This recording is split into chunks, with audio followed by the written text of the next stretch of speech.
সবাইকে জানাই শুভ নববর্ষ। নতুন বছর সবার খুব ভালো কাটুক আর সবাই সুস্থ থেকে। সকালবেলা উঠেই মা পুজো দিয়ে দিয়েছিল আর আমিও স্নান করে গপু ভাইকে একটু আদর করে দিচ্ছিলাম। দেখো সেই জামাটা মা পরিয়ে দিয়েছে। তারপরে মা আমাকে প্রসাদ দিয়ে দিল।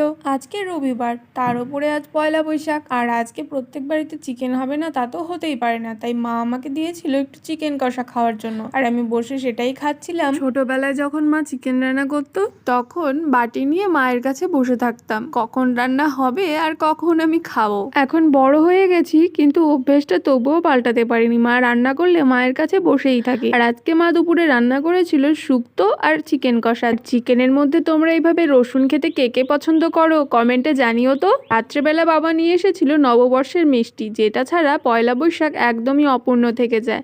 তো আমি খুলে খুলে দেখছিলাম যে কি কি আছে। ফুটিটা তো আমার সব থেকে বেশি ভালো লেগেছে, ওটা তো আমি আলাদা করে রেখেই দিয়েছি।